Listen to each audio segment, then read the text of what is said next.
పరమత ద్వేషం గురించి పరమత ద్వేషాన్ని రెండు రకాలుగా చూడొచ్చు. నేను ఎక్కువసేపు చెప్పను, సంక్షిప్తంగా ముగిస్తాను. పరమత ద్వేషము అనంటే అవతలి వారు ప్రశ్నించినప్పుడు మనము తిరిగి సమాధానం చెప్పటాన్ని పరమత ద్వేషం అనరు. దాన్ని యేసుక్రీస్తు యొక్క దృక్పథాన్ని ధైర్యంగా అందరి ముందు ఒప్పుకోవటం అంటారు.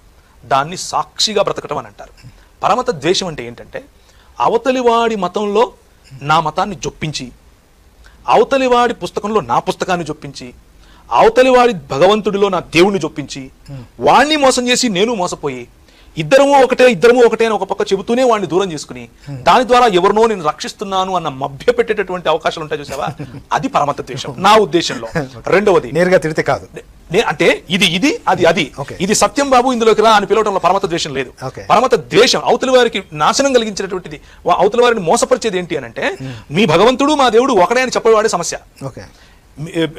నిన్ను దాన్ని ఏమంటారు, నిన్ను తలగాను, ఒకని క్షత్రియుడుగాను, ఒకని పొట్టగాను, ఒకని కాలుగాను పుట్టించిన వాడు, తర్వాత అందరినీ సమానంగా పుట్టించిన దేవుడు ఒకడే అని చెప్పటం పరమత దేశం అంటున్నాను నేను. రెండూ ఒకటే కాబట్టి రా అని పిలవటం కాదు సువార్త. సువార్త అంటే ఈ దేవుని యొక్క వ్యక్తిత్వాన్ని, ఈ దేవుని యొక్క ఔన్నత్యాన్ని, ఈ దేవునికి ఉన్న సత్యాన్ని చెప్పటం. ఇది పరమత దేశం కాదు, ఇది సత్యం చెప్పటం. అయితే చెప్పే సమయంలో ప్రేమగా చెప్పాలి. ఎలా తెలుస్తుంది మనకు ప్రేమగా చెప్తున్నాం లేదా అని అంటే, మనం చెప్పిన సమయంలో మొదటగా మన మాటలు విన్నప్పుడు పరుషంగా అనిపించవచ్చు. మనల్ని అవతలి వాడు ఏంది ఇలా మాడుతున్నాడు అని అనుకోవచ్చు. కానీ మన హృదయం ఎరిగినప్పుడు వీడు నిజాయితీగా ఉన్నాడు అంటాడు. కానీ పైకి మంచి మంచి మాటలు, ఫ్లవరీ లాంగ్వేజ్ మాట్లాడి అవతలి వాడిని ఆకర్షించడం కోసం అంతా ఒకటే అని కలగూరగా బిర్యానీ చేసి చేదు మాత్రం చక్రకోట వాడికి తెలిసినప్పుడు అంటాడు వీడు నన్ను మోసం చేశాడు అని. ప్రభు అలాంటిది చెప్పడు. అది నిజమైన పరమత ద్వేషం. అలాంటి వాటికి మనం దూరంగా ఉండాలి. ఈ రోజు మన క్రైస్తవ సమాజం అటువైపుకే మొగ్గుతోంది. అలాంటి గీజాలు మనకు వద్దు.